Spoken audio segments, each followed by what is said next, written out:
were Sky News questions, sure.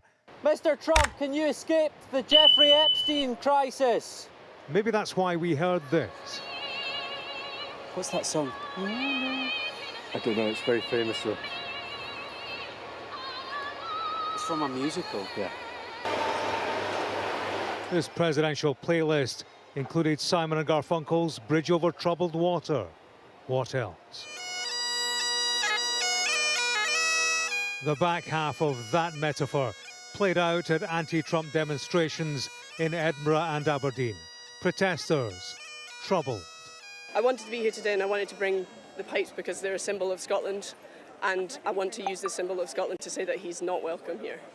We should not be opening Scotland or the UK to somebody with his background. He's an abhorrent human being with absolutely no saving graces.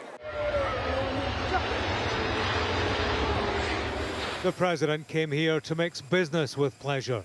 Beyond the golf course lies a Sunday meeting with Ursula von der Leyen, President of the European Commission. Amidst anticipation in Europe of a breakthrough in US trade talks, Donald Trump rates the chances as even. With the European Union, I think we have a good 50-50 chance. This is a stretch of calm Ayrshire coastline with international politics at its heart. It's hosting a controversial president. We travelled up from Liverpool last night. But he's not without supporters. He's not a politician, he's not a career politician, he's pretty much the opposite of that, and he says what he thinks. Donald Trump cares, he wants to make America great, he cares about his own people, and that's what people want. Great man, yeah. Why do you say that? Saving the world. Donald Trump will have much to discuss with the UK Prime Minister Sir Keir Starmer when he arrives here at Turnberry. Trade will be on the agenda, so too world affairs like Russia-Ukraine and Gaza. On Donald Trump's Scottish break, they are the difficult politics of downtime. James Matthews, Sky News, in Turnberry. Now, it's been a rollercoaster ride for England's Lionesses at the Euros so far, and the defending champions have made it all the way to the final.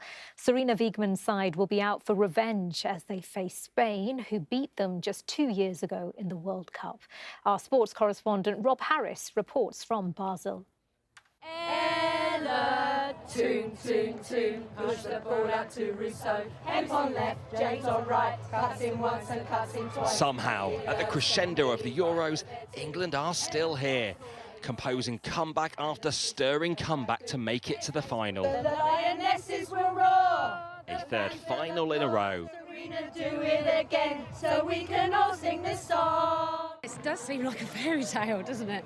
It's amazing just how far we've come in, quite a short time, really. And the way the women's game has just exploded, especially after the last Euros final when England lifted the cup at Wembley.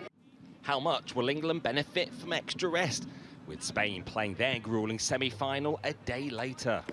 This is the Lionesses' last training session at the Zurich base. They've been for a month, and encouragingly, all 23 players are out on the pitch, including Lauren James, who had to go off at half-time of the semi-final against Italy with an ankle injury. Now they're heading to Basel for the final. And at St Jakob Park, this is the attention a clash of the European and World Champions brings. Hi, good luck. Standing room only to hear about the challenge awaiting. Can you grasp just what this means for the nation? I think we're very connected to what it means to the nation, and the opportunity of tomorrow and what's on offer is the best thing in football. We don't necessarily carry the weight of it and how much it means to people, but we're aware of it because it means the same to us. This is where Serena Wiegmann will be on Sunday night, trying to make the big decisions that could land England yet another trophy.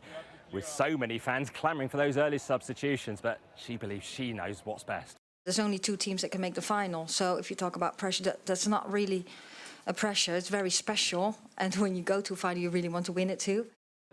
Spain outclassed England in the World Cup final 2 years ago, and while England insists this isn't a revenge mission, there is a determination to seize the chance to defend their European title, and for the Lionesses to cement their legendary status. Rob Harris, Sky News, Basel. Well, England's success at this year's tournament and in previous competitions is transforming women's grassroots football in this country. Almost 129,000 more girls across England took part in school football from 2020 to 2024, a period which included England's Euros win. In that same period, more than 34,000 women and girls started playing for fun, with more than 10,000 playing competitively. And there were almost 300 newly qualified female coaches, along with nearly 250 female referees. Sky's Fraser Maud has been looking into the impact of the Lionesses' success. Growing the beautiful game from the grassroots up. For many aspiring Lionesses, clubs like Brooklyn Juniors in Malton are an essential stepping stone. And thanks to the past successes of the England women's team, numbers are up. Definitely the last Euros, that's where we saw a big rise in it. It's actually when I started coaching at the club as well. So when I first started, we actually were putting on summer fun days, so we had a massive influx of girls. I think it's definitely down to the success, not only of the Lionesses, but also of the Women's Super League getting so big as well. Nice save, well done. Whether it's famous players or family who've been the inspiration, these girls just love the game.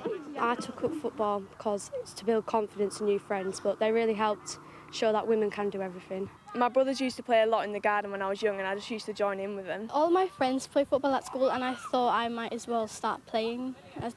And also my dad played when he was younger, so I wanted to play. So you're following in the family footsteps? Yeah. The statistics show that more and more young girls are taking up football. The problem is getting them to stay involved in the sport as they get older. Fewer than 25% of girls keep playing into adulthood. For boys, it's over 60%. As they get older, some of them might not feel it's cool to be playing football anymore. So I think with the Lionesses and the impact that's had on the younger age groups coming through, particularly here, we're really hopeful that we will be able to carry that on so that in a few years' time we'll have football teams at all age groups for the girls. 225 miles away in East London, Lionesses past and future are doing their bit to keep these young players on side as adults.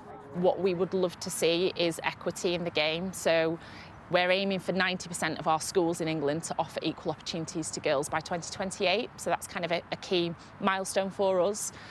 We will then kind of shift, and we are already shifting into looking at how we make clubs accessible for females. So not just for girls that want to come in. Hopefully these girls now growing up will have the opportunity to learn that sport growing up, and not just that, but having access to other sports like rugby as well, which are typically seen as more male-dominated.